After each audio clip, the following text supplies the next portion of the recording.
going to say. Okay. Apparently there are microphones. Okay.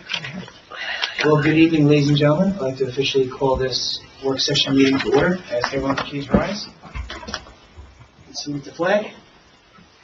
Pledge allegiance to the flag of the United States of America and to the republic for which it stands, one nation, under God, indivisible, with liberty and justice for all. Thank you.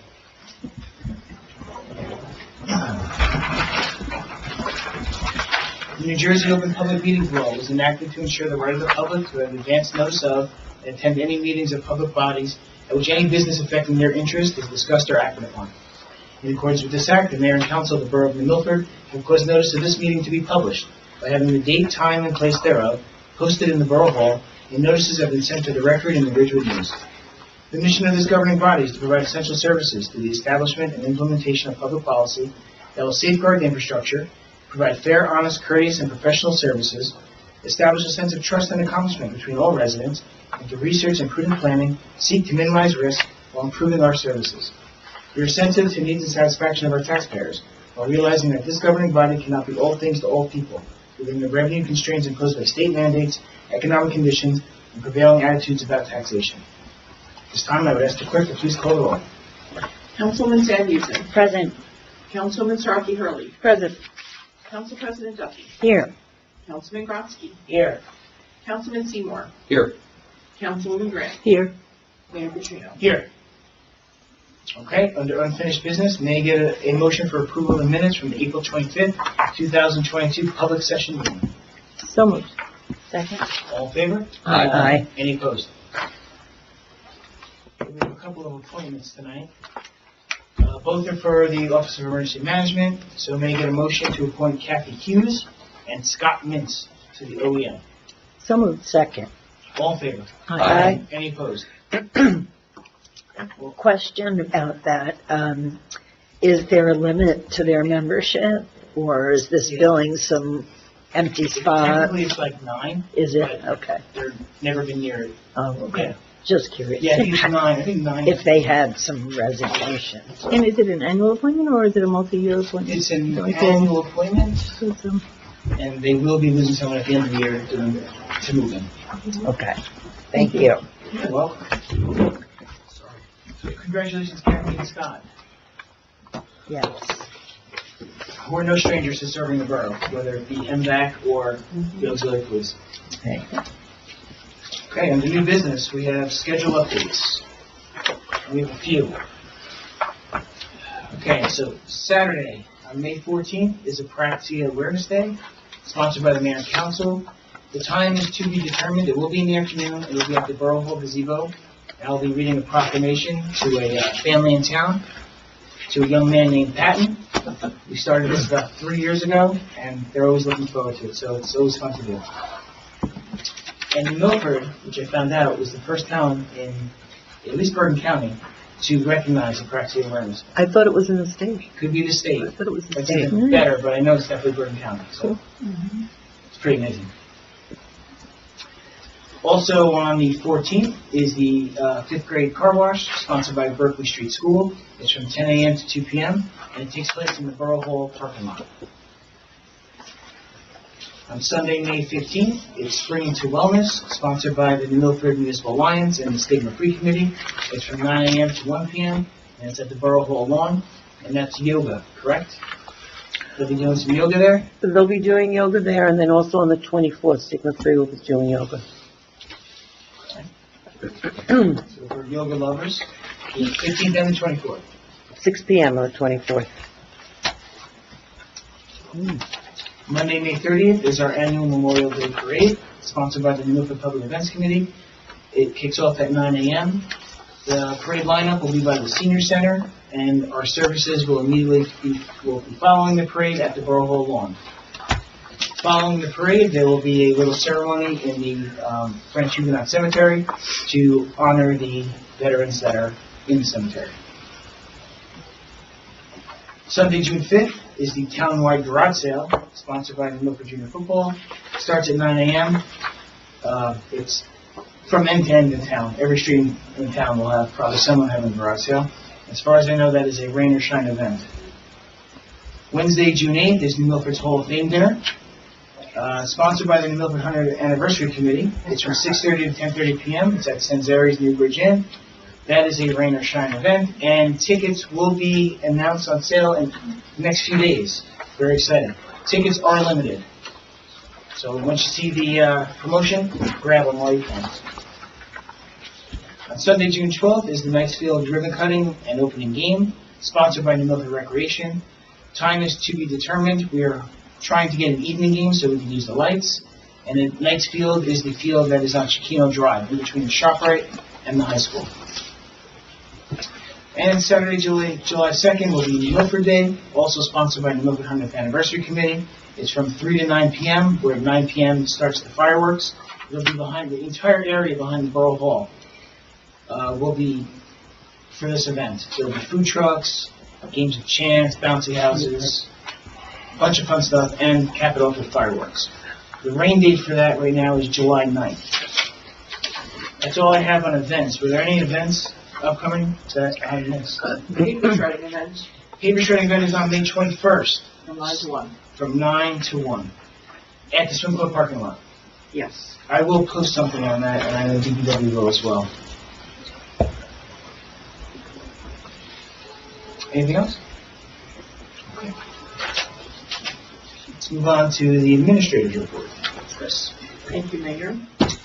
The request for proposals for the borough's revaluation that was ordered by the county were received this past Friday, May 6th. We only received one response, and it has been forwarded to our tax assessor for his review. The mayor and I met with the representative from Tetra Tech. You recall they are a company that's hired by FEMA to work with municipalities who are putting together applications for the FEMA Flood Mitigation Assistance Grant. We're going to be sending out letters to homeowners, I think next week, to invite them to an informational meeting, which is going to be held virtually on June 6th. We recently completed the setup of the borough's Amazon business account, which broadens our resources for purchases. Any committees that are interested in purchasing with Amazon can coordinate it through the borough clerk's office. I know that this is something that in the past that some of the committees have wanted to do, and we weren't set up in a way that we could make that happen. So we have that all resolved at this point. Other than the paper shredding event, which I mentioned, I just want to say that our next meeting is our public session. It's going to be held in person 2 weeks from tonight, and it'll be held in the council chambers. Anyone have any questions on the administrator's report? The grant, the FEMA, will that have anything to do with placing the house on stilts? Or any information on that? Yeah, that's the application that Okay. we're looking to prepare. We're going to open to the public in a little bit. Yeah. I don't know if at this time, sorry. People saying cold cheese. I didn't know. We're going to talk more about that once we have the That's public. please. Thank you. You're welcome. Okay, we have an ordinance for introduction tonight.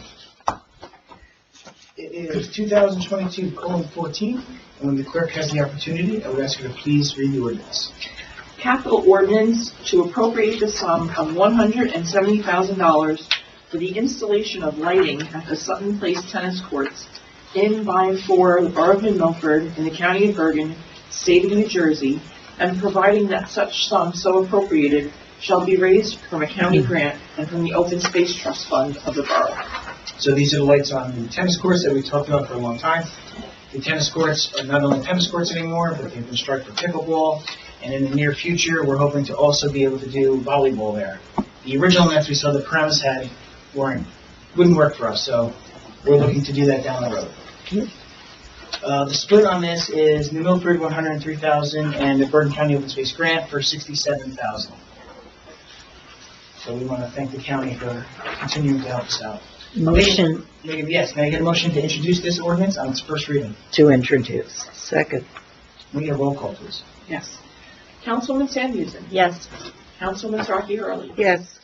Council President Duffy. Yes. Councilman Brodsky. Yes. Councilman Seymour. Yes. Councilwoman Grant. Yes. Okay, the public hearing on this ordinance will be May 23rd.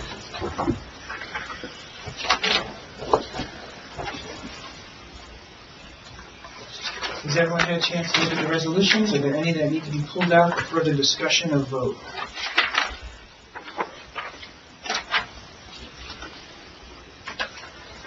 There's a lot tonight, so I'll give you an extra minute to go through.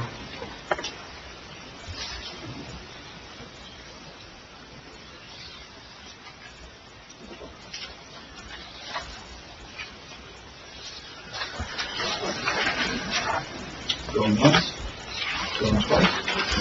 So, oh, you have one. I do. I'm so sorry. Just curious, and I have not spoken with the fire department about the certification program. Can you enlighten me on that, or no? It's, there was an email that Art sent out Yeah, last wasn't, week, and it's a program from the JIF, and if the fire department gets certified through that program, we get a credit back on our premium. It's not like millions of dollars, but we know. happy to hear that. Every bit. Can I ask Every what the bit. certification is? Yeah. What's that? Can I ask what the certification is? It's a certified fire department program that's being administered through the Joint Insurance Fund. Correct. So it's something that they developed and, Safety They- related. right. Say, okay, thank you.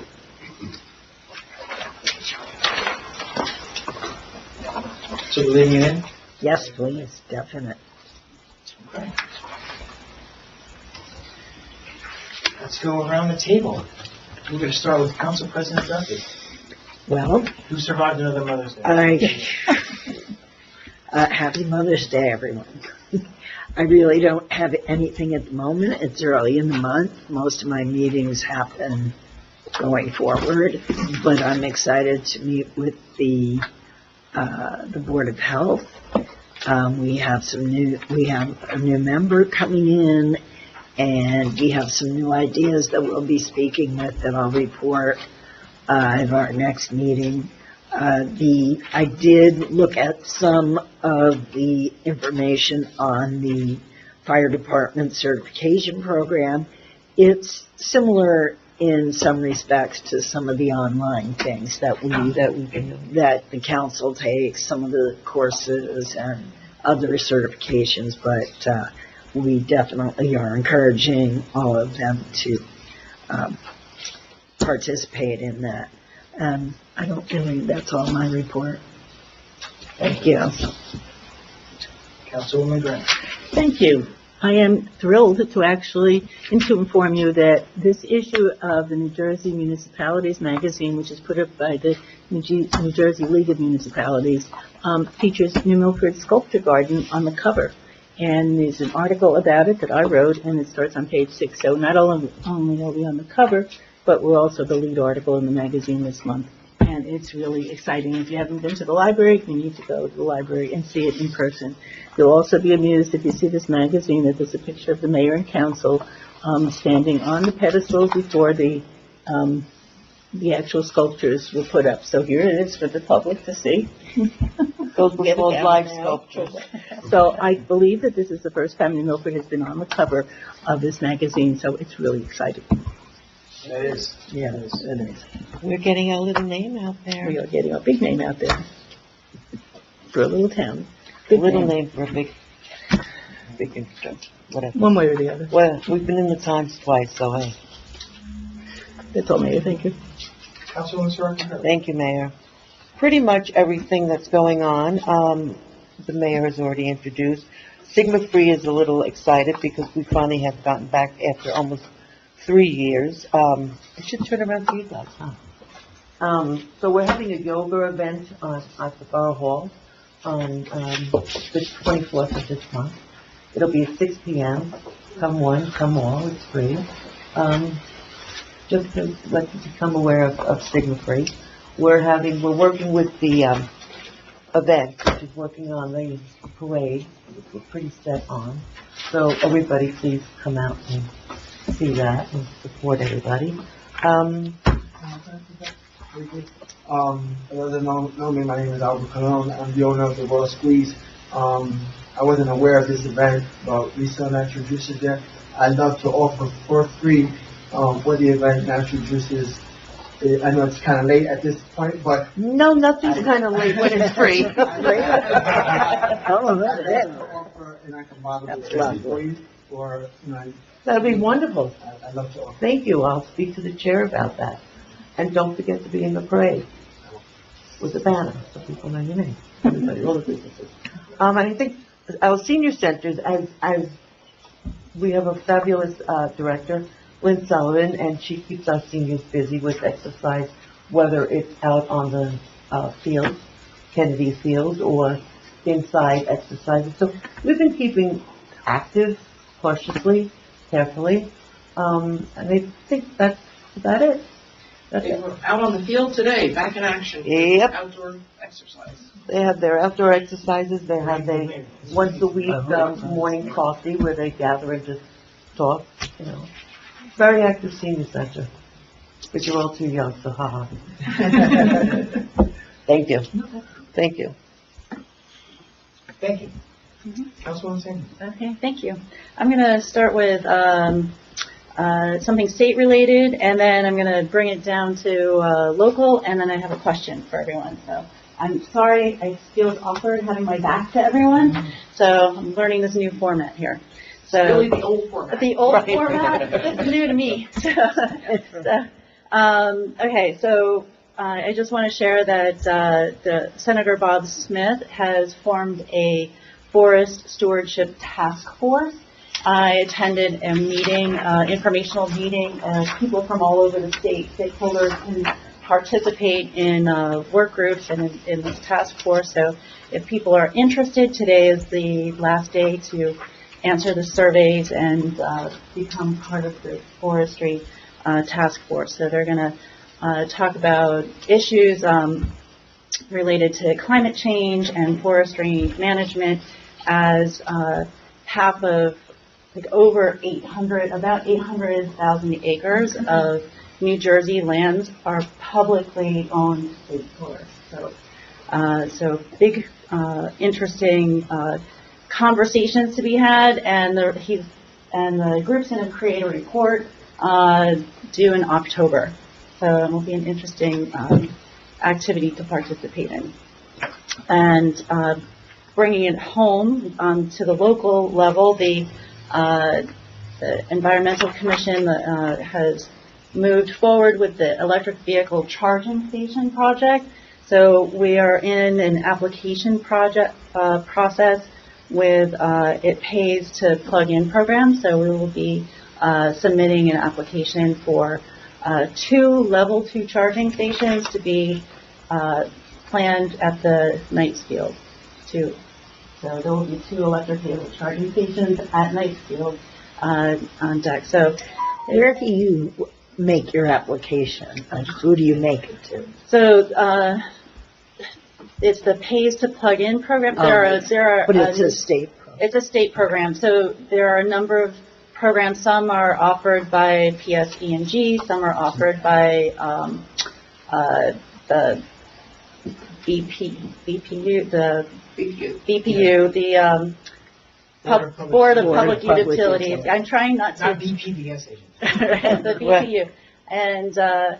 And some are offered also by the DOT and DEP, the Department of Transportation, and there are a lot of initiatives coming out. So this is an initiative to support the public, municipalities. And in the future, we hope to, take our learning from this and see how we can support the borough in converting some of its fleet to electric. So I think that's a big project. That's a big project. Mm-hmm. So my question, as it relates to the electric vehicle charging station for us here, is that the Environmental Commission really wants it to be a self-sustaining project, because as we're going through this process, we're learning that there's software upgrades, there's maintenance, there's insurance, there's costs, there are ongoing operating costs related to this, to the charging stations. And so the question is, is there anything that we can do, or that the Environmental an energy commission needs to do to advocate or support or for the accounting? Like, how do we, because what they would like to be able to do is to be able to see data usage, because part of the charging station will produce data on the amount of energy used, and that's part of the agreements. That data will be shared with the county and the state, and so financially, the Environmental Commission's goal is to ensure that the charging stations become self-sustaining. So how do we do that? Isn't there a fee that's charged? Yes, Isn't I that believe what's being used for That's this? the purpose of the fee Yeah. that we Yes. Yeah. charged, and one of the things we did, I believe, is we kind of just averaged it, or kind of did, It did 0. we did 0, but But we that- did set it, we set it at 0 in anticipation Right. that we would be increasing it. So what we really need, I guess, from the commission in terms of recommendation is what the appropriate fee will be to Okay. keep it self-sustaining in light of all the varying expenses that we're still not clear about. And then, is there going to be a way to be able to track the monetary part, the fees and expenditures? Is there a way to I think find those? what I'm hearing, and I don't know for certain because I've never even seen a charging station, but what I'm hearing is when you pull up, you will log in just like a parking meter, swipe your card, and it'll go in, and there should be software where it somehow comes back into the borough. That part we were kind of talking about, I guess, whether it would be just a regular swipe, because we have the swipe account for... The thing is, if we're not charging for it, Well, right now we can't. right, Well, we have the ability to charge, but it's 0, but we can increase. So then the question is, what do we increase it to? And then another factor is the cost of collecting that. Because we would need some sort of like a PayPal or something like that. We do have the one account. yeah, it wouldn't be the PayPal. No, but we have I'm just saying, for example, but we do have a credit account with one vendor. Yes, we do. But the question is that even compatible, which I would tend to think it's not. Right. Yeah, please, Ira. No, I don't know. I don't know. Thank you very much. I mean, I don't know how the information's going to be collected. I don't know anything about this. Okay, so there's more questions. I would suggest, and this has been very helpful to me over the years, if I'm undertaking a new project or modeling our project after someone else's, there are a number of towns that have already installed. Why not contact them through some of your connections, see how they're doing it, pull up like 3 or 4 towns, see how they collect the data, monitor the money, what grant they, get the whole thing. And then you'll be able to, what's that? Is there a set fee for that, or is it? That's, You have to say. Well, all these that's what we're trying questions, to yeah. figure out. Trying No, to I mean, that's establish It's gonna fluctuate. The rates. It's gonna fluctuate with Right. everything else. the way all energy But does. I think the majority of the ESV charging stations are private, so you can charge what you want. So if you go to the mall, it's going to be something different than if But it's like the municipal. borough of Yeah, you have to go to Oradell, another municipality. yeah, Yeah. Oradell has one at their parking lot. Okay, so that's a There's layup. 2 then, there. because we're there. Yeah, And it's right it's- there. perhaps we could enter into some sort of tri-borough agreement with them, since we're already in agreements. They may have something existing where we can all share in the cost, because I think that administrative cost is substantial. Oh, okay. Oh. There you go. Yeah. Thank you. That just gives me an idea of direction, so thank you for that. Councilman Sue? No, I'd like to just compliment you, Councilwoman Grant. Whenever I'm down at Williams Field, I see a lot of parents, particularly during practices, going over behind the library. And not only looking at the sculpture garden, for showing their children the sculpture garden. It really is tremendous that we have it in town, and I thank you for your continuing passion for arts and history in New Milford. Thank you. Mayor, you already covered the Municipal Alliance Stigma-Free Committee's wellness event. I just want to add that that's in continuing recognition of Mental Health Awareness Month. So I commend both the Stigma-Free Committee and the Municipal Alliance for working as hard as they do to tackle that important issue every year. More recently, the Board of Education passed this year's annual budget, and they also recently honored varsity wrestling and cheer athletes. So I congratulate them and their families as well on a tremendous accomplishment. And I would just mention that it's truly humbling that the success of last fall's October Domestic Violence Awareness Symposium in New Milford led to the county and Ramapo College asking me to organize and moderate the first spring symposium, which will be Tuesday, May 24th at Ramapo College. If anyone's interested, they could please just email me. Would be happy to provide additional information. So, and that's my update. Thank you. Thank you. How much was the budget? I don't Board know the of Ed, exact, but- I don't know the exact figure. 36,500 something. No, it was millions. Oh, would that it were 30. Let's all dance on the table right now, 36,000. Well, how much of it, 36 Was it- how much of it It was increased? over 40, but the 36 was, what was the taxation, I think. Yeah, it was taxation. So How how much- does that reflect on a On- $300,000 house? They don't give you those. They don't, like we do. No. No. But I would I can ask our assume, auditor. But how much of an increase is that from last year? I would think it's at least 200. 200,000 more? I would, if we're doing 23. We shouldn't speculate on Yeah, it. we No, don't we get should- rid of yeah. it. These questions are better directed to the Yes. Board of Ed. Yeah. Yes. Well, Matt, maybe you can bring us that information. Yes, Matt. We'd love- You can find out. bring No it back to problem. next week. I will. Thank you. No problem. Shade treating that, they're working on finalizing and updating the ordinance. It was very interesting that Ridgewood also I saw that. had just changed their ordinance still as far as what we want to do. Where Very it comes to, if you're taking down a tree, you have to replace a tree. So that's what we're working on. Hopefully, in the next month or two, we'll finalize it. We'll send it over to our attorney for final approval, and then we'll bring it to the board. If they look at Washington Township, they have an old ordinance. I think they're one of the original ones. The one going up, the one coming down. Let's speak a little louder. Sorry. For some reason, I have something caught in my throat. Yeah. I read the Ridgewood ordinance. It's quite strict. Yes, we're getting there. Yeah, it's interesting, yes. Yeah, I don't, yeah.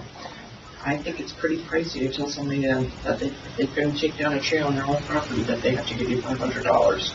That's a lot of money. Was it that? In Ridgewood it is. If it's I a thought it was- healthy tree, or is it a It's diseased their tree? Oh, So they just want to, if they just want to take it down, whatever tree comes down on their property. They either have to plant another one or pay $500. Yeah. But if they you said planted that- That's the another, Ridgewood Well, one. the borough would plant it for you. You have to pay for it, but apparently it's a, No, no, no, what I read, oh, no, I read that it doesn't have to be on your property. It can be elsewhere in the borough. Oh, for Richmond. For Ridgewood, yes, yes. We're doing Oh. a similar thing. If you're not planting it on your property, you could pay the borough and the borough will replace it, but I don't think we're asking 500. yeah, that's I don't think, pretty high. that is very high. We're asking, I think, besides the price of $5,000-$6,000. Before you're asking anything, let's talk about it. yeah. Yes. Anything else? Okay. First thing I wanted to mention, that is this week, May 11th, 12th, and 13th, I will actually be out of town on business, so I will actually be out of state. I will send a formal letter to Council President Duffy. She will take care of anything that needs to be taken care of in my absence. Yes, sir. Party at his house. Duffy Street, popping up next week, so. Well, fortunately, it's after Mother's Day. And I just, Yes. as the clerk administrator had mentioned, we did have that Zoom meeting with FEMA. And because of that, I just wanted to put some things together here. So we have, our Get Ahead of the Storm initiatives that we're working on currently, and that's a component of it.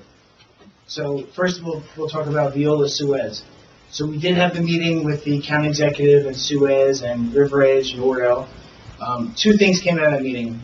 Part one was we are going to meet with the county executive's office and Suez and the DEP. The DEP is what regulates the water company. So our goal is to try to get them to lower their capacity level. So instead of it being at 23 feet all the time, we're trying to figure out with DEP what that number is. So when we do have a rain event, 2 inches, 3 inches, we are not like we were on Saturday worrying what's going to happen. We want to know that it can cover it. Part two of that meeting is a communication system. Right now, we do not have a great communication system with Suez or an alert system. So our OEM coordinator had met with Suez and other OEM coordinators, and they're working on developing a state-of-the-art notification system, which is going to include the cameras and all these gauges at all of the dams coming down. And it's similar to something the Meadowlands Commission has going on down at the south end of Bergen, tracking the tides coming up from the Hudson. So they had that meeting. The meeting went well. It's promising progress, so we're waiting to see where that goes. As you know, Milford is currently in the Blue Acres program. 37 houses so far have been a part of that. I know Governor Murphy on May 3rd, he did an announcement. He was in Lambertville post-storm. He's adding $50 million to the Blue Acres program. $40 million is to the program. $10 million is to other parts of the program, including what we know is the Swift Current. But I do know Blue Acres is probably going to come out with a similar program under them going forward. He also has appropriated money for infrastructure. So municipalities that need to apply for grants for infrastructure projects, that'll be a part of it. Infrastructure in New Milford. New Milford continues to maintain or exceed all stormwater management regulations of the state. So, we're constantly cleaning our sewers, cleaning litter out of the brooks, doing everything we can to make sure we do not have clogs in the event of flash flooding or river flooding. It's nothing that we're obstructing. The other thing that we need to do is the governor, he has been trying and he's working to facilitate federal investment with the Army Corps of Engineers for billions of dollars for mitigation, construction, engineering, and snagging of all waterways and watersheds in New Jersey. One of them is the Hackensack River.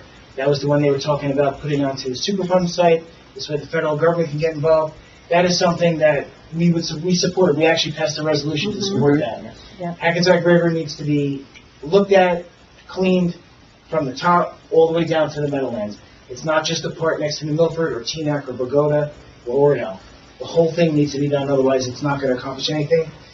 So anything we can do to support that initiative, we're there. New Milford has a Swift 911 program. How many here opted into our reverse 911 calls? Everyone's hand should be up. After this meeting, go to our website. We have a logo that says Swift Reach 911. Click on it, sign up.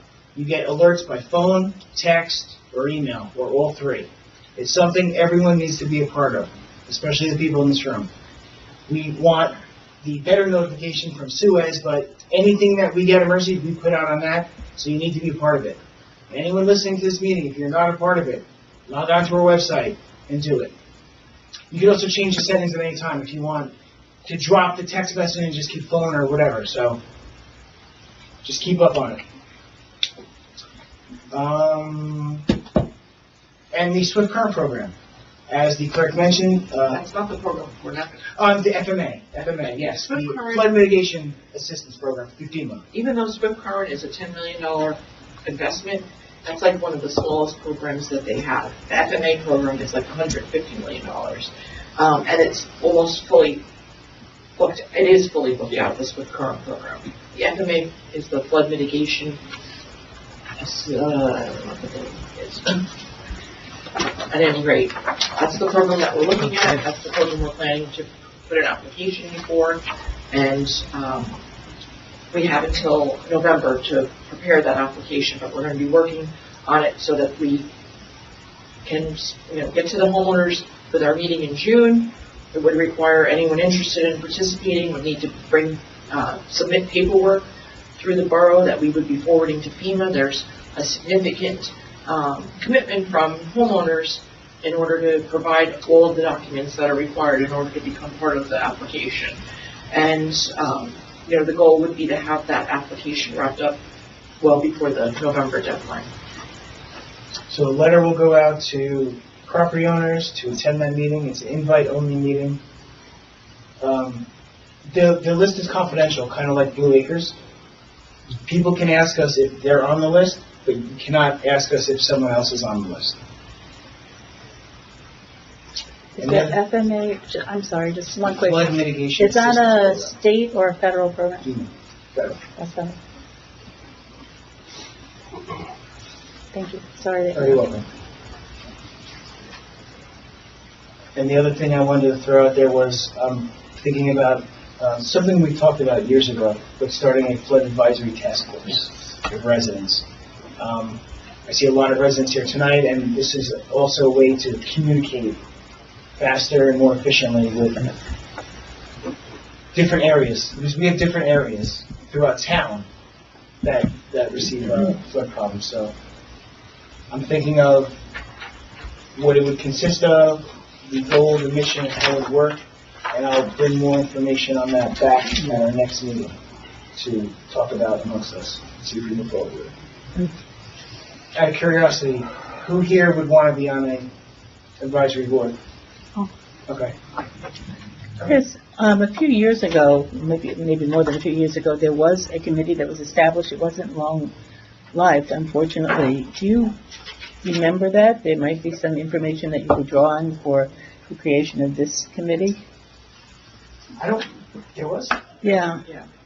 I don't know what their goal was and how it ended or why it wasn't reappointed, but It just sort of fizzled out, and I'm not sure why. There were several meetings, I recall them. we I can went take to a look them. at that. We could also start fresh. I have Yeah. a few ideas of what they're going to do, the goal, I remember Tim Eustace goals came are. and spoke to us, and a few others. That's all I have. Good. Is there anything else for open to the public? Okay. At this time, I would ask for a motion to open to the public. So moved. Second. Okay. Aye. Any opposed? Okay, we're open to the public. So anyone from the public who wants to comment, you just have to give us your name and your address, and we will give you 5 minutes to talk about anything related to the borough of New Milford. Rudy Sanchez, 154 River Edge. I'm sorry, could you repeat your name? Rudy Sanchez, 154 River Edge Avenue.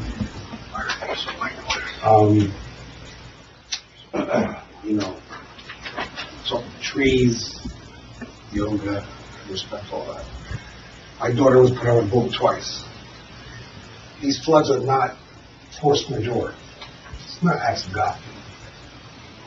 This is bad management by a French company, the CEO of the Champs-Élysées.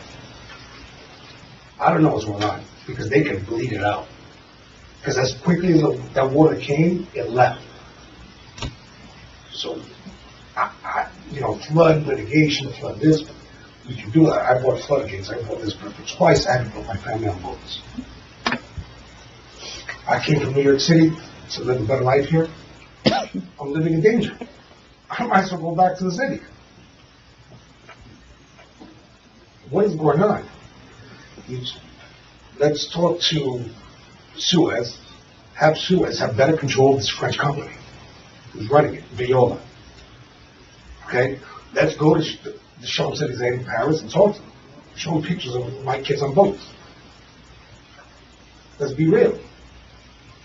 And I'm getting passionate because my kids were on TV twice. Yeah, I understand. And I appreciate you, by the way, you've answered all my texts, wow, thank you for the access. I really do. We have the same goal. And I want to make New Milford better. But these are not, it's not acts of God. This is because they just let it go. And there's a beautiful golf course that never gets touched. By the way, if you do the geological There's a golf course that surrounds Oroville Reservoir, which is beautiful. So 18 holes is more important than my family's survival. Let's be real. Let's call it what it is. Those are my 3 minutes. Sorry. No. No need for apology. Albert Cologne, Could you spell your last name for me? CO101, 576 Columbia Street. So, I just have a question. What is the goal of the town and the Blue Acre program? Is the Blue Acre program in place to get us out? Is that the ultimate goal, to get us out? Or is the ultimate goal to find a resolution to the problem that's existing? I would assume that everybody wants to know, like, The Blue Acres program is an option for residents who do not want to stay. They feel unsafe, they do not want to stay, that's why the Blue Acres came today. okay. So it's something that's optional, it's something that is not forced, and you work directly with the state on it. I love my home. I love my home. My family loves my home. Just like you, I came from the city. I would hate to leave my house. Hate to leave it. But I would also want my family safe. And if the goal is to make us safe, then I think we need to know that. That's this new program. Yeah. The new program is the elevation of properties. I'm imagining, I know where you live, that you're on the list. You're going to get a letter, and you can attend this meeting, and if the program seems like something you're interested in or something you want to do, then we will proceed. This is another program that's also optional for residents. If it's something they think they can do, want to do, we're happy to support in any way. And Mr. Mayor, if I may, can just address the gentleman. Blue Acres program is a state program. The borough's not using that to have people leave. That's never been the intention. The borough opted into the Blue Acres program to give residents an alternative if they wanted to pursue it themselves. Everything else that the mayor talked about tonight is what the borough is attempting to do to resolve the issue with Suez. That's been ongoing, and everybody, I've been in the town 24 years, everybody here has experienced it in some way, shape, or form, and this administration is committed to trying to bring Suez to account. Can't sue them, they have immunity, but we can, as the mayor said, we've taken steps with the county administrator to attempt to address their lack of management of the dam. That's what it comes down to. Educate me, please. Suez, I'm calling it Suez, but it's Ayala Suez now. Ayala. Yeah. Okay, so it's a private company. Yes. That was done by the state. That's the issue, right there. They privatized that resource years ago. That's It was up until 10 years ago, I think it was United Water, which was They don't care. in Harrington Park. it's good to know. It's It's a private company. a private company, but so was United Water. I did my research. I do the global, the base in Paris, I know. Mhm. They have a It's, rep, a North American rep, and I don't know if you saw I You see when I invited them? Yeah, I invited them, yeah. I wanted to Go talk up to your you. street. I said, went let's to go to every the summer. store. Yeah. I went to LinkedIn and I went. He didn't call me. He didn't call them. He didn't call me. He didn't. Yeah. Me back. They don't care. Can you tell me a little bit about the program of the stills and how does that? Name and address, please. Oh, sorry. Just for the Evelyn record. De La Rosa. I'm sorry, say that again. Evelyn De La Rosa, I'm sorry, were you finished before? Okay. There you go. 154 River Ave.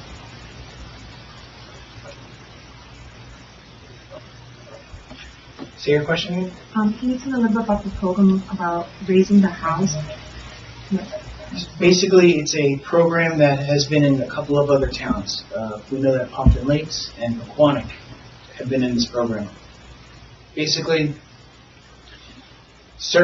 depending on your property and FEMA determines severe repetitive flooding, some properties will qualify for a reimbursement. Basically, we're applying for grant money, and homeowners get engineers and contractors, and their house becomes raised off of the ground. I don't know the exact height yet. I don't know the exact details. This meeting we're going to have on the 6th, the company Tetra Tech has been contracted by FEMA.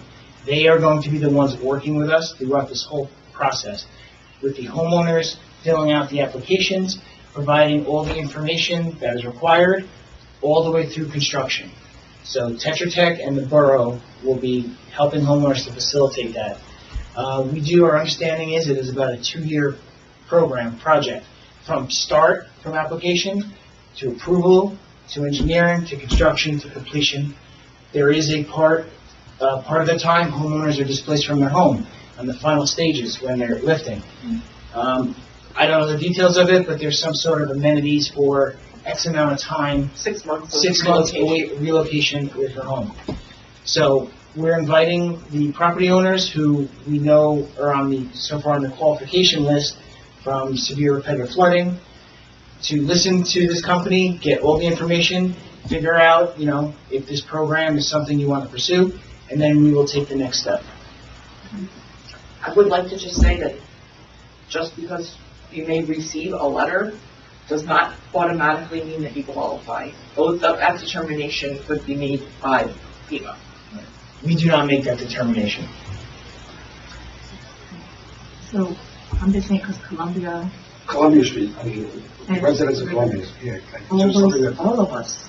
I'm in River The Columbia. municipality or the state can give us tax break, something. This is twice in less than a year. I got my daughter on a boat. I would have booked cruises for the next 12 months and lived on a cruise boat if I wanted to do that. To be honest, I didn't come here for this. There's got to be something for us guys, and we got to speak. That's why we're here. All of us are here. And I apologize. I don't want to, but it's frustrating. I am in the thick of it. My house was a riverboat twice. First time, okay. All right. I'll give that one a little bit. But the way it came and the way it left was biblical. It wasn't like New Orleans or where it was, it was because they opened the dam and the water rushed right through.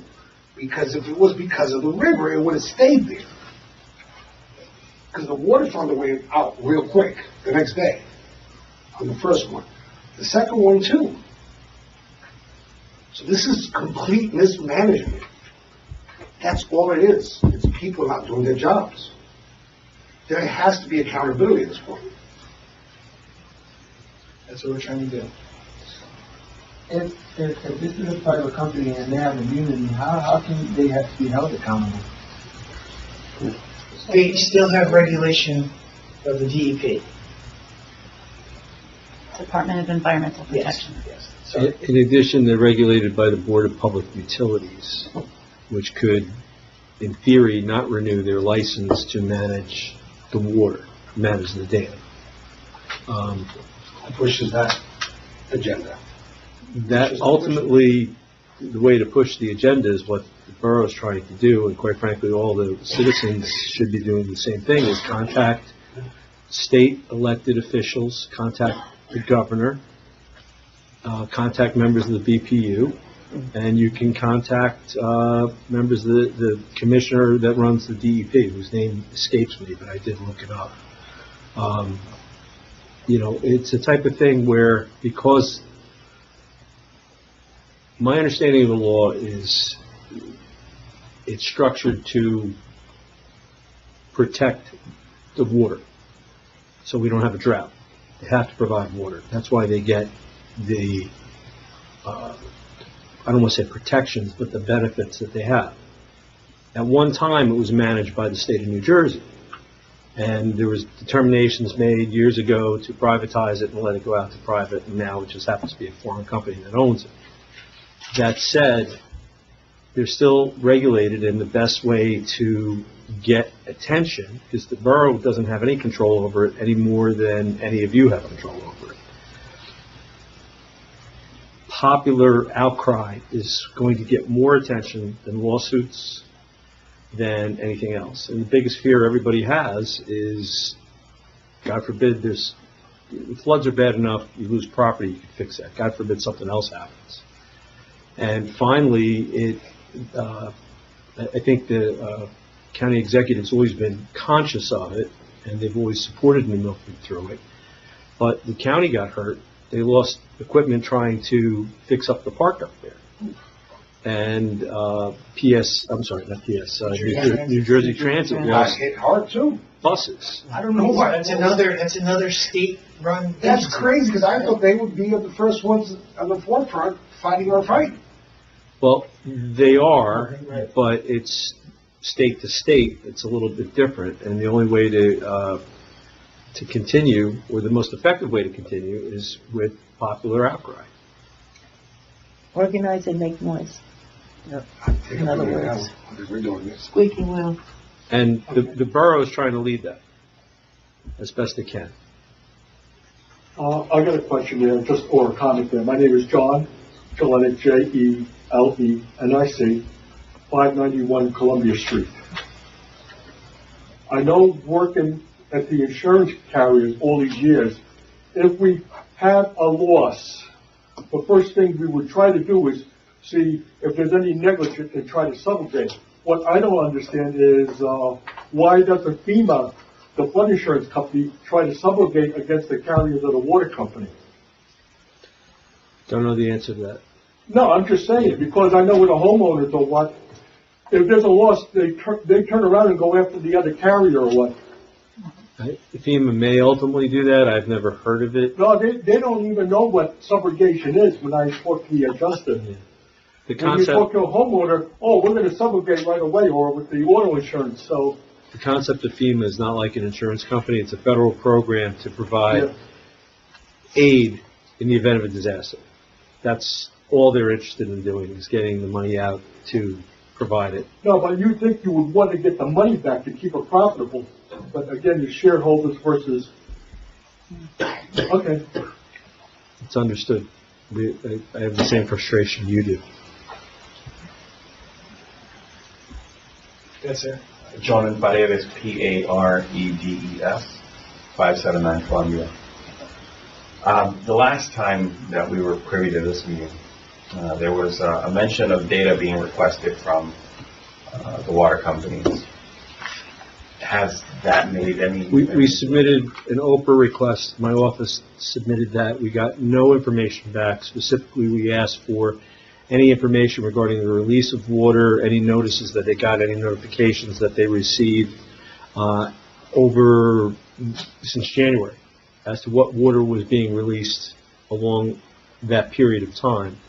And the response was they had no information. So it means one of two things. Either there were no notifications given, there was no they never provided it, Suez never gave it to DEP, or that they couldn't locate it based upon my Oprah. Yeah. So the USGS website has plenty of information available. One thing that stuck out to me that I thought was really curious is that reservoir routinely reaches levels of about 17. I haven't seen it drop below 17 feet. And we don't get notices of any sort of drought concerns, anything like that. So that previous request that I made of, create a buffer so that we can anticipate the water shouldn't be a difficult one to get them to agree to, especially when you consider how quickly they recover that water. With less than 24 hours, it's right back. This shouldn't be an issue. Well, one of the things I've heard in the past is that they can go to, and I'm not excusing them or defending them, they can go to a drought in a week. They can go from 17 to 12 in a week. And then suddenly there's water restrictions and all kinds of other problems. So that's what they throw out routinely. That's what they hit us back with. In response. I can understand that response, but the data, which is what you requested, doesn't show that. That's not the story the data tells. The story the data tells is the one that I just said. I agree with you, sir. And I mean, I think that was point 3 or point 4 of what the mayor just described, and that's what exactly what we're trying to figure out. Trying to find that. Where can we be? that we know that they're keeping it there. Right. And what we asked when we were at the meeting with the county is, why can you not keep it at a lower level? And that's why we're pushing to have the meeting with the DEP, because the DEP, my understanding, is the key to making that happen. Right. It shows the pictures of the droughts and the dried up reservoirs and restrictions, and remember this, remember that. And if it can't be at X level, what can they do when the floods are coming in the flood season to roll it down so they know it's going to come back in? It's not rocket science. I don't see anybody's phone here. Read it out. We're all on the same page. Yes. No, I know. I Yeah. appreciate it. To that end, I We will don't say, disagree. thank you to whoever the parties were who got involved during the more recent one. This past Saturday was already lower, but the one before that, where we actually got scared, we did notice. I noticed it. My wife noticed that the water did start coming out a little earlier, and the water level was dropped ahead of. We actually got a notification. Yes, we For the did. first time. The water Suddenly level was did. dropped, and we didn't have the issue. So thank you for The acting. county, if you notice on my Facebook page, the Office of the Mayor, we're getting, when this happens, we're getting the county OEM bulletins, and I've been posting them as we get them, because they are banging on the door of Viola saying, what's going on, what do we need to know? Right. We post on the website as well. Yeah. Carolyn Paredes, Paredes, 579 Columbia. So just like my husband said, from the previous meeting, thank you, Matt, very much for the calls and the follow-ups. I have to say that we've seen your support, right? Because we've seen you guys requesting meetings, requesting all kinds of, whether it's data, even if we're not getting any responses. From what I've heard from the last meeting, that I was able to watch on YouTube, just seeing how you guys are pushing for what we're requesting. Like, I feel like you guys are hearing us, you guys are listening to us, right? So thank you on that note. I do have a few questions from the last meeting, the program that you guys are speaking about, the SWIFT program. I just want to say again, it's not the SWIFT program. Okay, let's call it FEMA Mitigation Plan Program, whatever that name will be, or the end program. Is there I know that it's an enrollment time and a deadline. Does it matter when the homeowners are enrolled into the program? Is the funding based on when you're enrolled, or is the funding going to be available regardless of the time frame or when you're enrolled, like first come, first served kind of thing? No. Okay. No.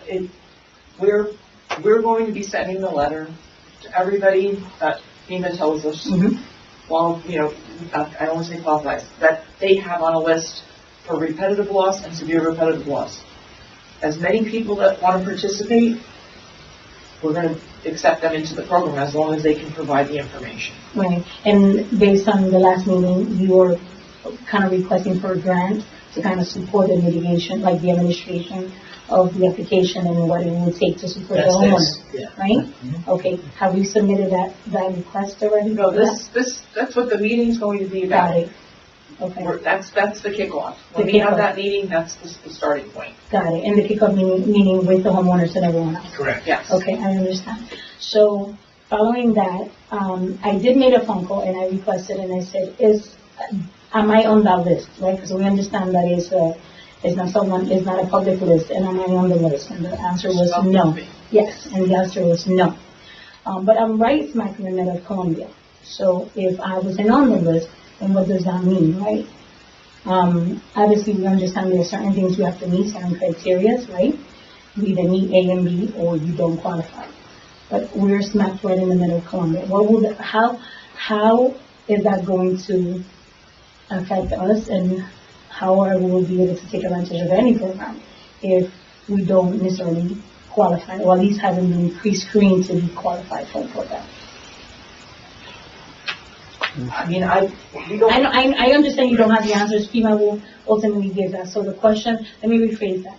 If we are not on the list and we don't qualify, but we're smack in the middle of Columbia, does the borough have any power in saying this street is zoned to be whatever the number is. And these homes, all of them, have been and have experienced and have been recorded experience, even if it hasn't been filed necessarily, because maybe the previous owners didn't file. But the grant is based upon, FEMA's trying to mitigate their losses with this program. That's the goal. And that's why they're going to use the information they have about people who are in an insurance program that's federally backed. And if you're in that program that's federally backed and you have suffered the losses that meet the level that they say makes sense for them, based upon that information, it might be 100% reimbursable. If you're at a different level, it might only be 90% reimbursable. I don't know where those breakpoints are, and I don't know what comes after that, whether or not people who are not on the list at all, those are questions we can ask. If you're not on the list, can I still participate, and what would be, there's no doubt from the perspective here that we would be able to provide the support to say, yes, these people are in this area and they are affected each and every time this takes place. But we can't change, the parameters of what they're going to accept. And understand that, the borough, in terms of, I'll call it rock, paper, scissors, the game that plays the kids, we're at the bottom of the food chain. As local government, we're preempted by the state, and the state and the borough are preempted by federal. So we can't just make a declaration that this is there. What you could do if you don't qualify is reach out to your senators, either Senator Menendez or Senator Booker, and see if they can advocate on your behalf or on the neighborhood's behalf. Okay. The reason why I asked that question is because you are going to be sending out these letters for the homes that have been listed or have been pre-screened. And let me clarify, it's not that they have been approved, but that they at least meet one of the criteria why they got on this list. So I would have not gotten this invitation because I'm not on this list. So I'm glad that I called and I asked the question, because maybe many of us who think we will qualify will be expecting this letter. So my suggestion is, why not limit the invitation to only the homes that have been listed here, but invite everyone? Because if more than my home is the only one, if other homes like me are not on this list, then at least we can learn of it and request for other options, right? Because if not, then I wouldn't know. You would have had this meeting, and I would still be waiting for this meeting to happen, or at least I will be waiting to learn of this meeting or the potential. Does that make sense? Yeah, that makes sense. I understand your request, but I don't know that we make the determination as to who can attend the meeting. Okay, because it's not a public meeting. It's FEMA inviting people that are, this is the I first. don't want to say qualified, but are eligible. Right, and since you're in touch with the third party that's going to be administrating this, I've been keeping the track. I have people where after Ida, there were people who contacted Blue Acres. So I have people that I know have reached out to the state because they've contacted me. And so I did speak to the people at Touch Tech today, and I said, we have people who are not on a list that are interested in hearing, and can we invite them? I don't think it's, because I've had homeowner contact, that's why I'm making that request. But to open it up, I don't think that they would want us to open it up just as an open invitation, because they want to be able to speak to the people that have the most likelihood of being able to participate in the application process. But we have no denying that Columbia and every home on Columbia is affected. There is not one that we can say that home did not get flooded, right? What I'm saying with this is, we understand they have to meet the criteria. They're going based on data that they pulled together, right? But if 10 homes on Columbia are not invited, then I mean, I don't even know how to express it, but it's like, what's the point, right? It's like, the Columbia Street and the other streets that consistently get flooded should all be participating in this. Even if the answer is going to be from them, let me take a look at the history, let me look at the data, and then say, you either approve or you're not approved. You qualify for the 50-20, 50-80-20, whatever program it is, because if not, then I won't know. And even people who don't qualify for any reimbursement, they will be permitted to raise their homes. Right.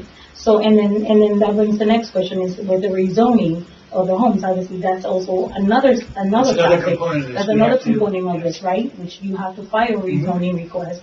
So this way, all the homes can be, also We're going to have to change the zoning. Change the zoning. So, right. So, I know you don't have all the answers. I'm placing them so this way you can request these answers or questions, pose these questions and get answers, because I think that if each one of us will call you tomorrow and say, am I on this list?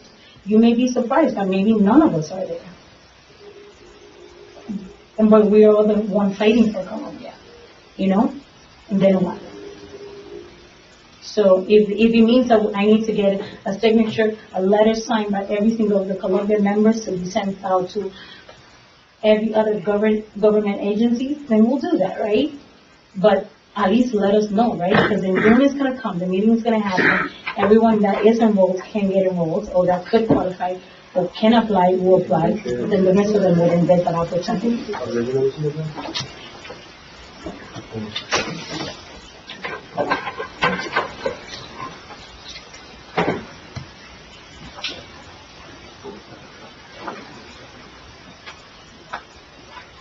So who are we to call to find out who's on this list? If you want to try it again. There's no one to call yet. I mean, I have a preliminary list of people based upon whether or not they're on the severe repetitive loss or repetitive loss list. Next question. One second. Rebecca, you find us on the list?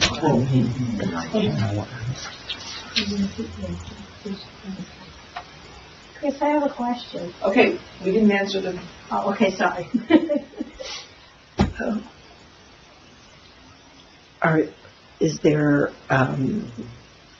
Are there conditions that we have to follow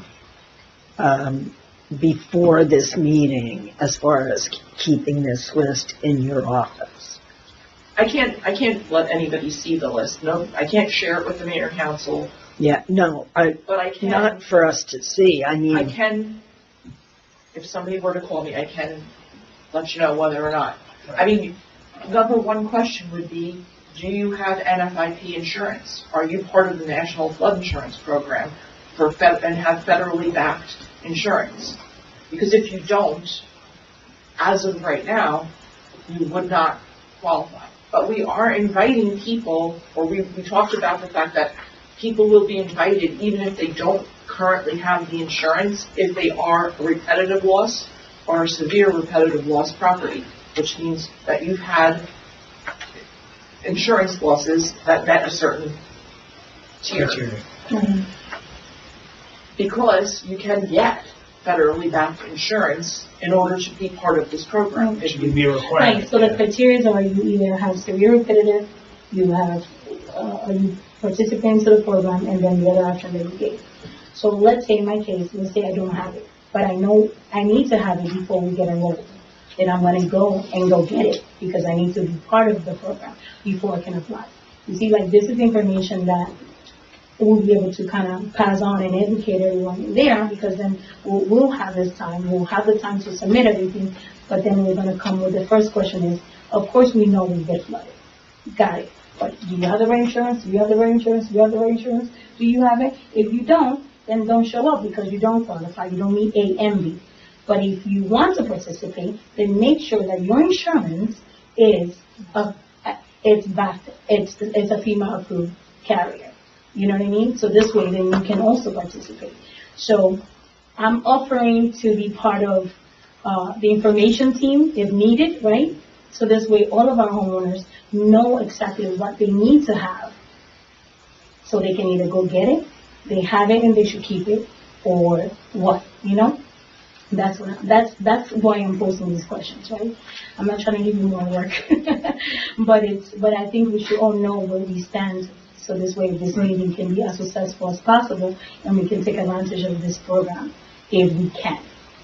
Because previously, for Blue Acres to approach you, you had to be repetitive or severe repetitive. And that constitutes 2 claims within 10 years. No, please don't give out information. That's not, it's not just 2 claims, it's a level, you have to have a certain amount of a claim, so. Yeah. Right, but the whole thing is, I just got out of repetitive. And on August 28th, because it was 10 years. So now I'm regular. Am I still going to be able to participate in this? That's my question. To save everyone from this, I can share the link. You can look at all the description and the definition of what repetitive is and what the requirements are.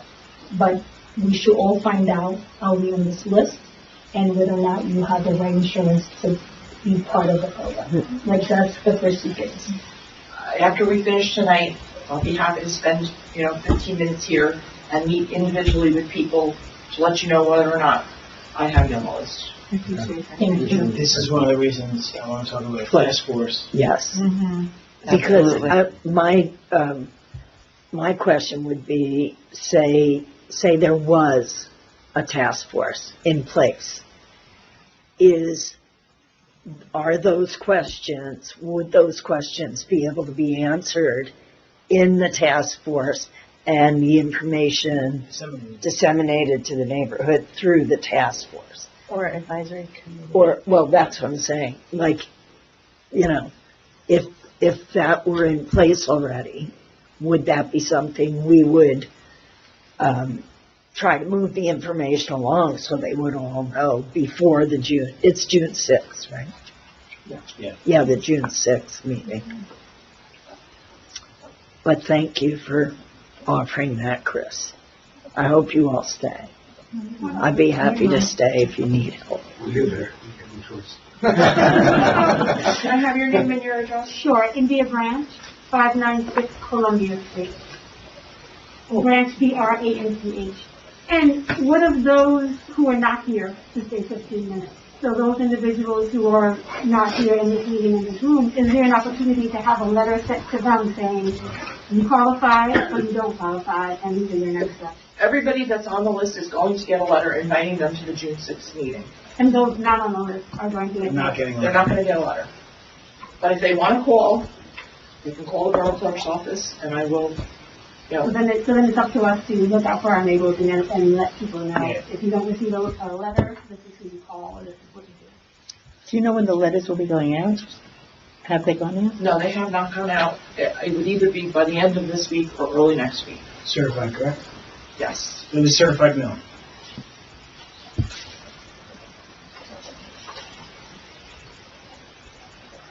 Do I have to say my name again? I have. Jonas Brennan. One thing's become quite clear in the last 10 minutes or so, and it's that the dissemination of information to the residents from the council members there seems to be a challenge there.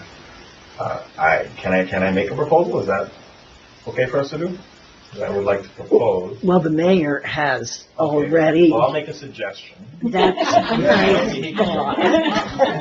Very nice. I guess my suggestion would be on the borough website, can we add a tab to the homepage for this specific information, and then you can place the onus on the residents too, because they know where to look. But right now, we're fishing blind.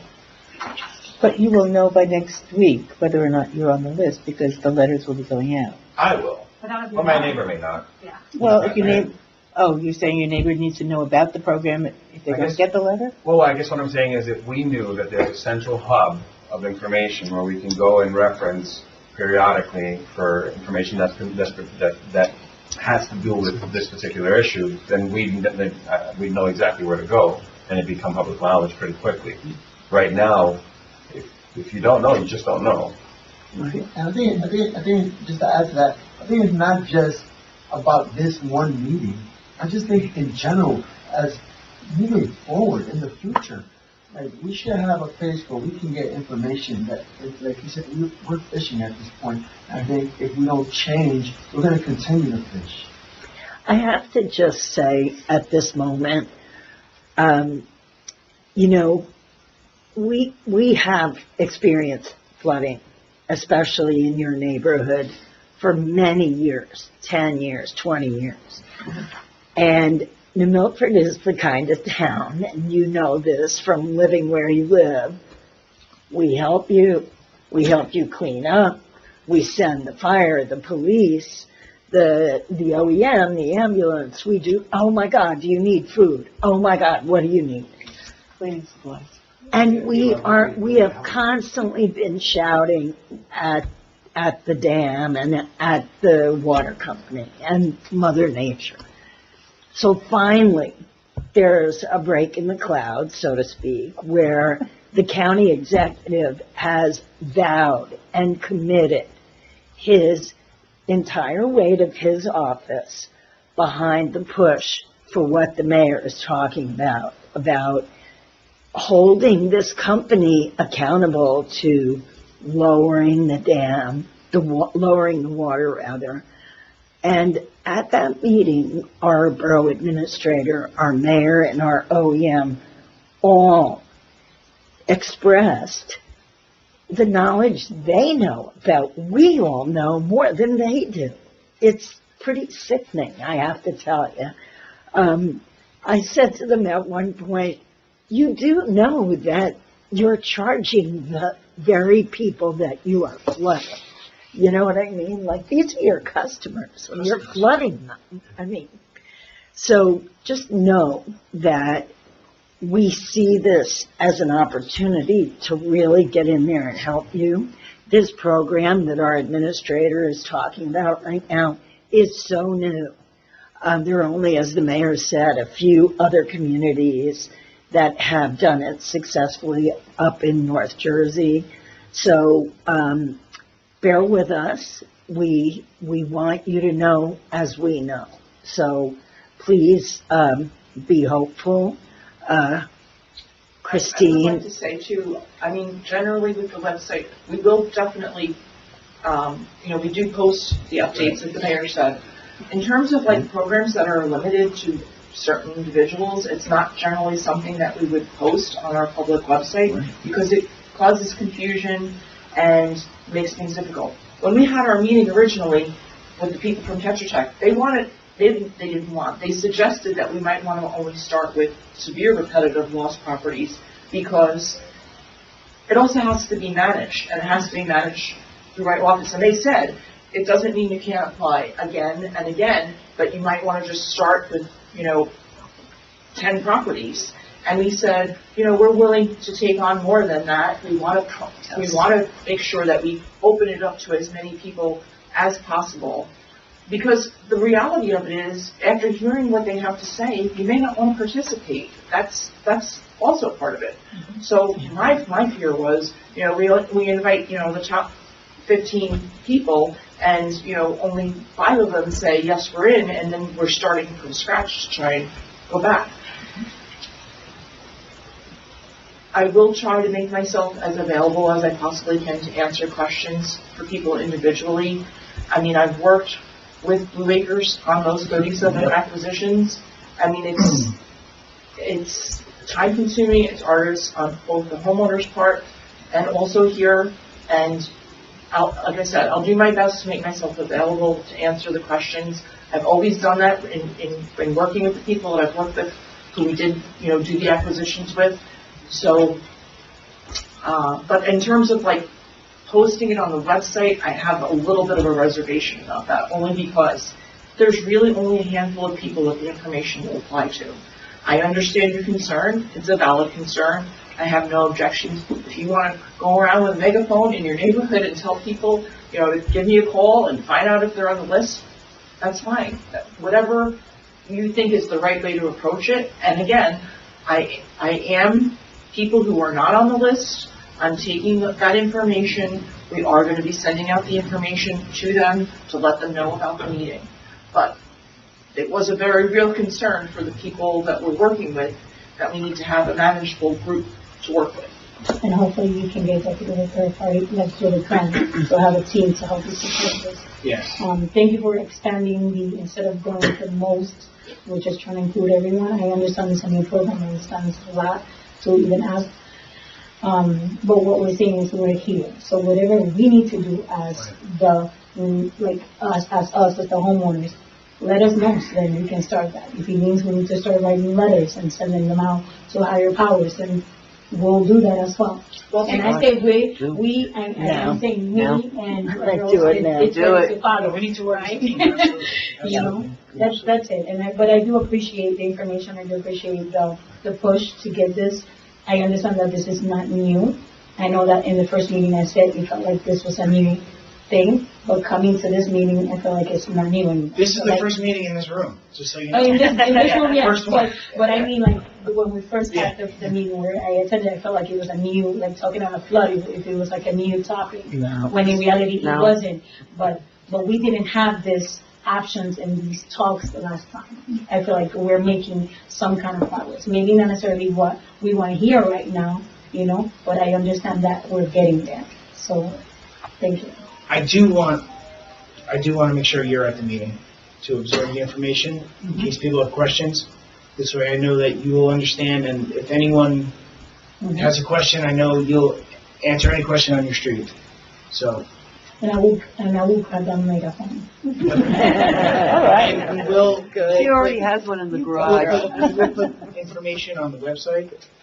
Not specifically this, but yeah, there will be other information. We'll have a flood, I don't know if it's a flood tab, you know what I mean? Something that has updated information on different things that are happening. So with this with 911, what notifications do you get there again?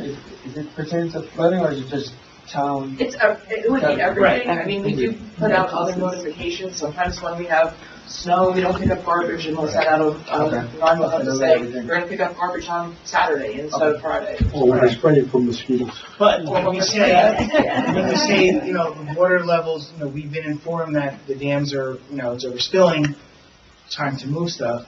That message goes out. And we geocast so we can actually do neighborhoods. So we were doing like Columbia Street and all of those neighborhoods the last time we did it. Some people got the call, some people didn't. We were banging on doors. Some people didn't hear it, but get on it. Everyone should have it. How come, like, some areas that don't flood get I know your name, but you have to say it. Come on, guys. Sharon Over 5th Street, Columbia. There's areas, like for the flooding purposes, there's areas that don't even flood, that get the message, that 911 reverse message, like 2 hours prior to people in Columbia getting it. Is there any rationale, reason? Is there any way to change it? When it's geocasted, that it shouldn't happen. The problem is if we send out an entire town message, it does X amount, and then it has to wait because the system is going. Right. And then next amount. And I guess it's just, that might have happened before, but. Yeah. It just gives me a little bit more time to move my stuff. Right. But when we geocast it to your neighborhood, Thea's not getting it up on our side. She's not getting that call. Thank you. May I add something relevant to this conversation? Is that there's Nixle also is a municipal notification system, and Oradell and River Edge are on Nixle. So sometimes what happens is that like weather events, because I sign up for commuting purposes. I like to know what all the traffic. So having information from various towns also kind of helps for different things. It's Nixle, Nixle, and you go in and pick your zip codes of what towns you want to get notification from. Some towns will send out, and we'll send out community announcements as well, not just emergency announcements. So I think you can set up those settings. Good. Anyone else from the public? Okay. So in the meantime, while we wait for this new program to kick in, what is being done at a county, a state level, to make sure the yo-yos up north there don't start throwing water down? Yeah, I guess you came in late, right? Yeah, sorry. Yes, two things. Number one is we are trying to work with them and DEP to figure out what level it should be at. The happy medium between drought and what happens on Columbus Street in New Milford. The other thing is they're developing a notification system with all the OEMs in the town surrounding, modeling it off what the Meadowlands Commission has. So it will be connected to more cameras and more gauges at the dams upstream. That's what we're working on. That meeting already took place. The first meeting, I guess promising was the first meeting, and they're working together forward to figure out exactly how we're going to get a better communication and emergency alert system. Answer one question. Why wouldn't it behoove everybody to get FEMA, 800-pound gorilla, to help fight the fight with the company too? Because they want to mitigate their losses, as you said. But as the attorney said, FEMA is there to provide assistance. They're not involved in. They're not collecting what they give out. If you want to do that, you could reach out to Senator Menendez, Senator Booker. They're very responsible. What's his name? Congressman Gunn, and he has not responded. We left him 3 messages already, so. I said go to the senators, so. So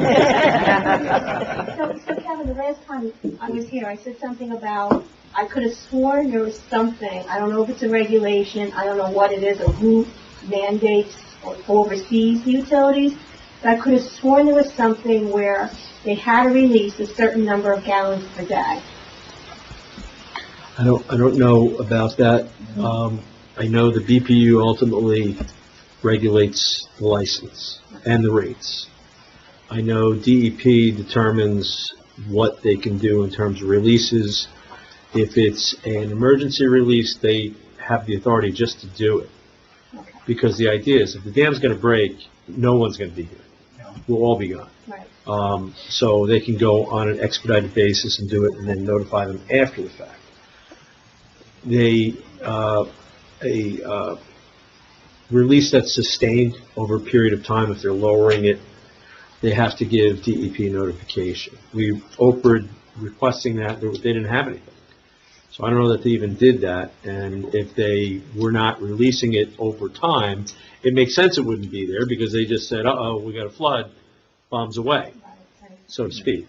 And they said it's an emergency, they didn't have to do it. In terms of where it's supposed to be, I'm not an expert on that. I don't know the law as to that. It's a DEP administrative regulation. Ultimately, it's very difficult to get through, but it's run by the state. The level of attention that I'm seeing being brought to bear by both the borough working with the county and the county executive, the fact that DOT, or NJ Transit, I call them DOT, but NJ Transit lost buses, county lost equipment. It had more attention than I've seen over the decades, where it's just the helicopter flying over poor New Milford saying, look at the flooded people, and then they go down the little ferry and do the same thing at the 6 o'clock news. This has been sustained. The borough is following up. And if we can get an answer as to management, that may be a way to solve the problem. What is encouraging is we had a ton of rain this weekend, and there was warnings and some effort to actually be not reactively, but proactively on their part, which is consistent with what people had said about Sandy. When Sandy was hitting, the governor put pressure on them to release. The same thing happened. So it's possible to do it. We just have to see if we can get them to agree upon a number and then somehow codify it.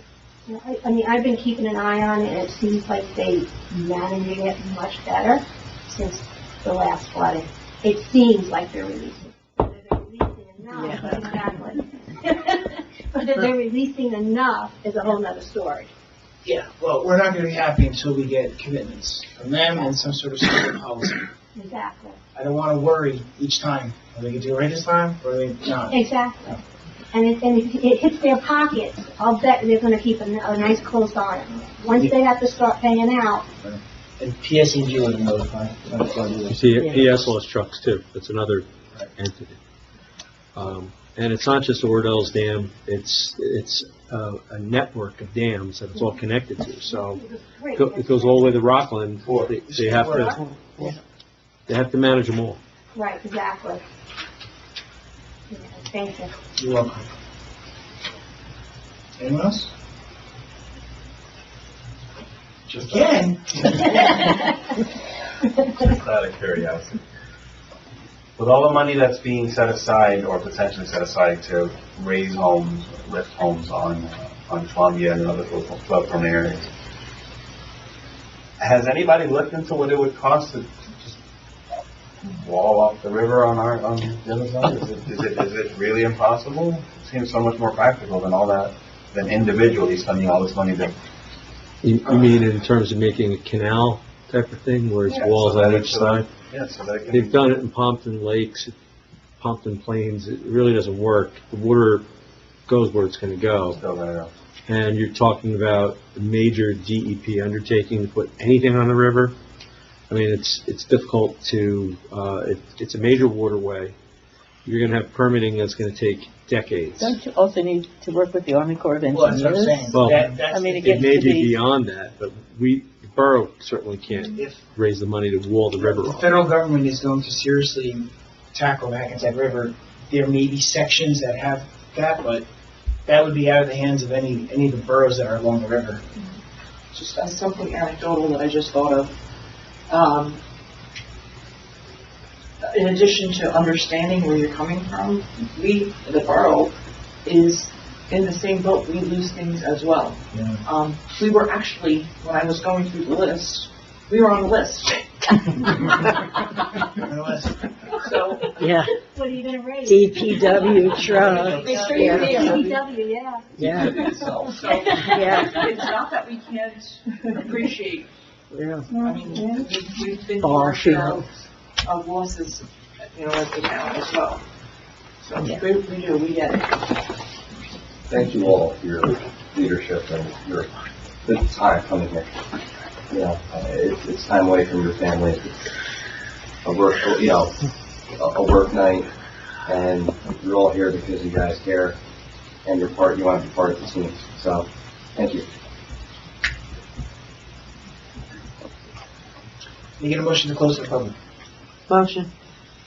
second. All in favor? Aye. Any opposed? May I get a motion to approve resolution 2022:234 for 2022-251? So moved. Second. All in favor? Aye. Any opposed? Is there any other business for this council? No. If not, I would ask for a motion to adjourn. Motion. Second. All in favor? Aye. Thank you very much, ladies and gentlemen. If anybody wanted to hang out for a couple minutes, we'll help you out.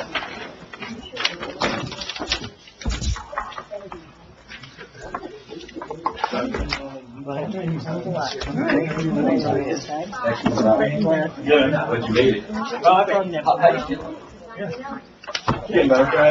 well, so be it. I was worried, I realized after I got dressed, I'm like, I might have to take this thing off to go to the